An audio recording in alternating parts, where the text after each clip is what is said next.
Hey everybody, and welcome to today's video. I would like to show you 6 new features of the Baramundi 2023 R2 version. First of all, we start with the Baramundi Remote Desk feature, which is an easy way to support your users even if they're just connected with the internet, like in the remote office or sitting in Starbucks. Secondly, we have a new fast inventory for Linux devices and a script-based execution for network devices. Number 3 is the Baramundi kiosk.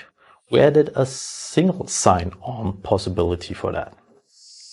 Number 4 are our universal dynamic groups enhancements, like new properties to use in universal dynamic groups. Then I would like to show you the Android Zero Touch functionality, so we finalized our out-of-box experience with Baramundi. And last but not least, the Argus experience. I would like to show you new properties in the world of Argus experience. So hop into that with me.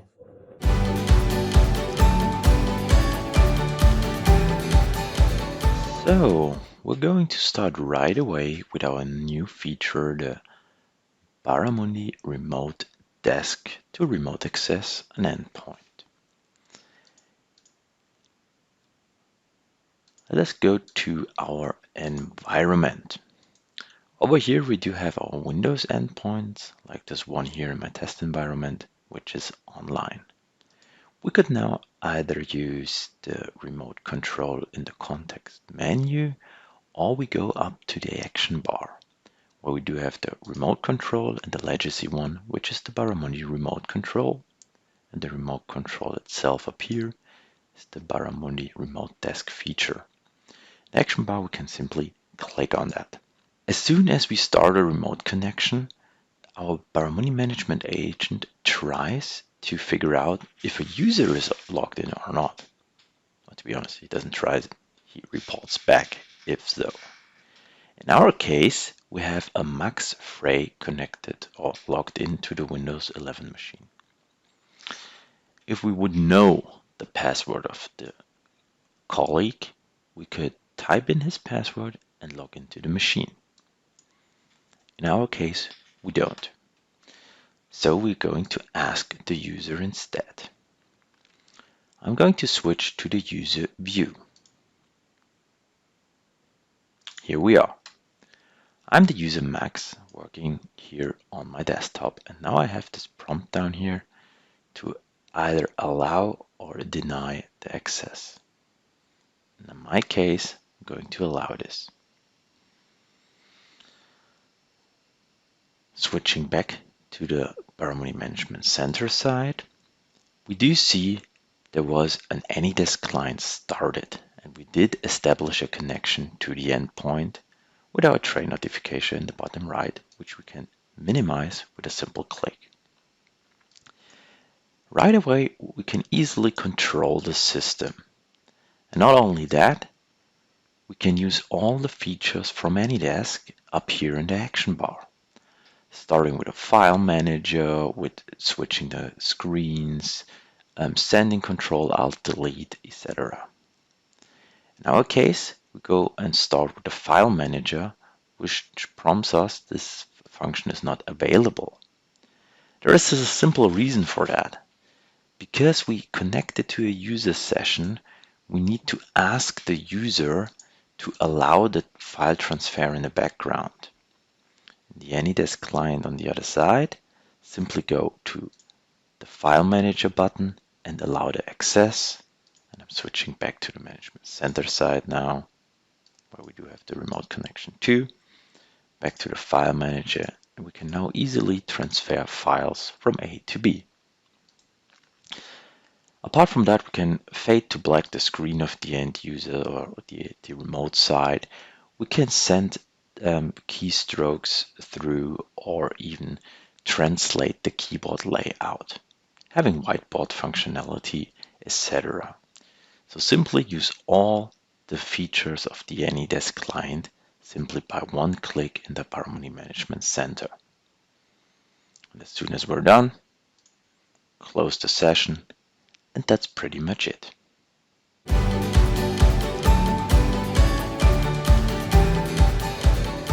going to switch to the end user point of view again, now without baramundi remote desk.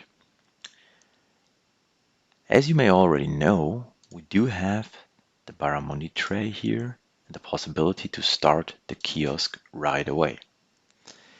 As soon as you log into the baramundi kiosk, you do have a possibility to log into the machine. And this login is exactly now possible to use single sign-on instead of typing in the entire username and password. That was a quick view on the kiosk itself. I'm going over to the Baramundi Management Center again, to our Configuration tab. In the Configuration tab, we have the interfaces. Below that, the Kiosk API, which simply enables the Windows Authentication Enabled method. Based on your Active Directory settings and your group policies, you are then able to log in using single sign-on to the Baramundi kiosk to have it even more convenient for your end user.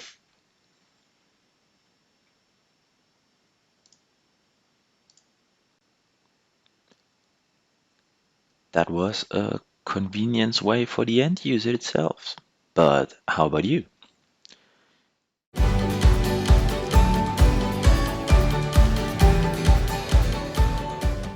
We heard you and we saw feedback in our feedback portal. The universal dynamic groups are more and more expanding.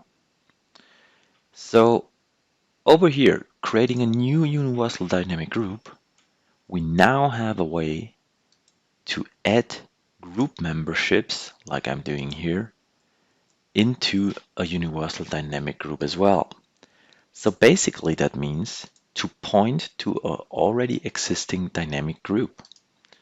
I'm going to choose the Windows 11, for example, just to have all my devices where I have a precondition for Windows 11 already. And simply you can add a new condition to this group as well, like whatever.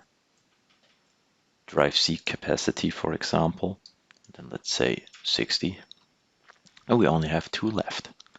And if we would now change the condition or the properties of the Windows 11 group, it will also affect this group too, the new created one, pointing to this one. And that's not the only benefit. The benefit is also affecting the automatic assignments.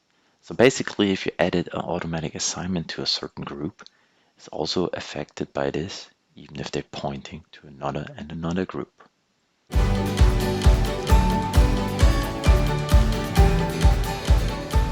Back in the day, if you added a new Android enterprise system, like I'm going back to whatever group, like the shared services for a test, you had a way to add Android devices here, select the way how you want to manage them. You have to add the user who is registered to this device and so on.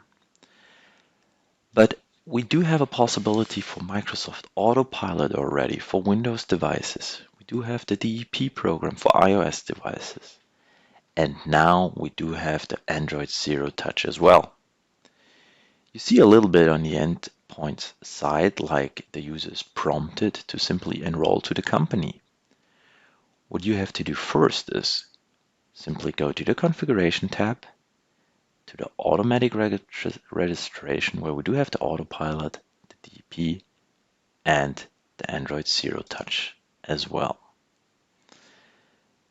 Simply link the Baramundi server to your Google account, and after that, just choose a group where you would like the new Android devices to appear into.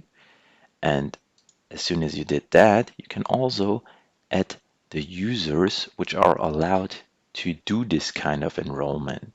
So kind of the end users themselves to enroll Android devices into your environment to pop into your groups automatically, and then the entire endpoint management part starts simply to start automatic assignments, have an inventory, and so on. So guys, thanks everyone for listening. Thank you for watching my short video about the new features of our baramundi 2023 R2 version. We're looking forward to hear your feedback, like as soon as you tried it out, or if you have any kind of other recommendations or questions, do not hesitate to ask us. And looking forward to hear from you guys. See you then. Bye bye.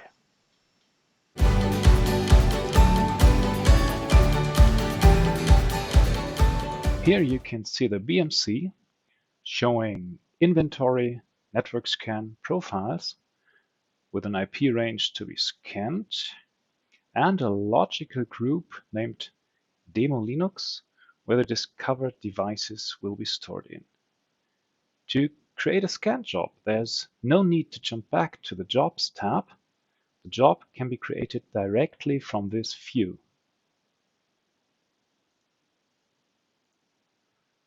The rest of the job has not been modified, so I will just rush through this and assign it to a device.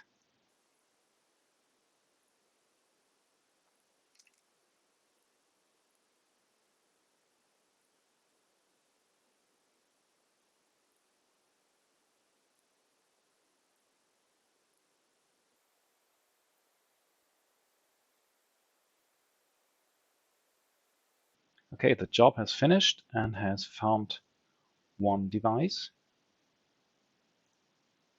So let's take a look at the device.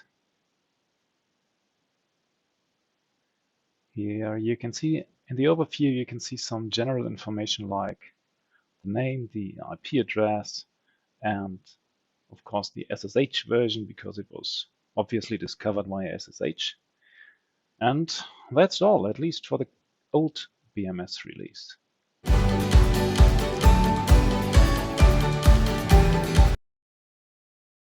On the device which I have just discovered, I used the edit mode to add SSH authentication details to get access to the device. So I will just enter here username and password and save this. And now I create a new job for OT or network device. We call it SSH inventory and add a step inventory by SSH. Now I will assign it to the recently discovered network device.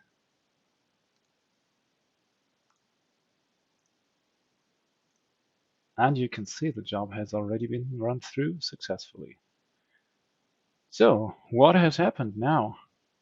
We take a look back again to the overview of the device, and we see much more details now compared to the initial discovery.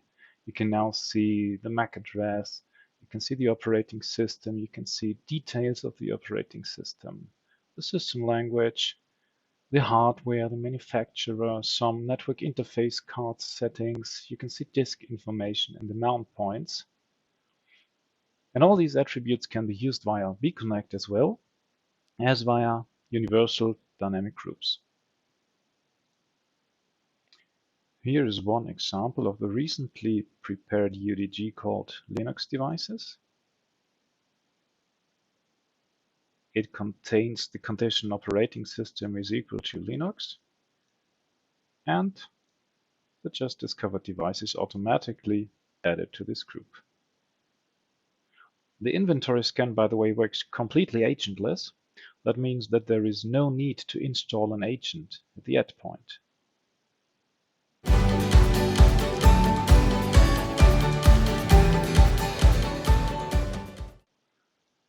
I create a new job for OT or network device.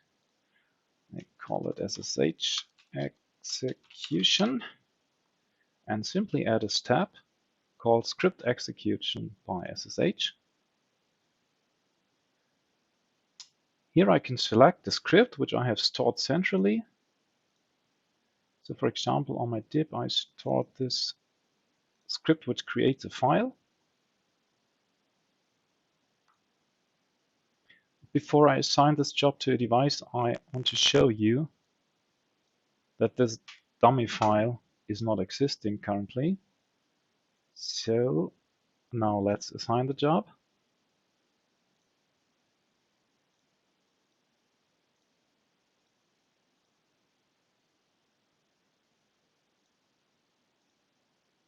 It's already been finished. That's quite fast. Let's take a look again at the console. If I grab the file, you can see now it's here. Yeah, obviously, this is just a simple example. Creating a text file is not a perfect use case, I know. But imagine what you can do with this feature. You can deploy centrally stored scripts to all devices with SSH access and can manage them inside the BMC. So in the BMS, you can see when the jobs on which device were performed and if they were successful. It's basically a central Linux management functionality. You have reached the end of this demonstration showing the 3 new functionalities. And it's not a prediction, but I'm really sure that Baramundi will extend Linux management functionalities in future. So stay tuned and thank you for watching. So, and if you want to know more, just go to baramundi.com.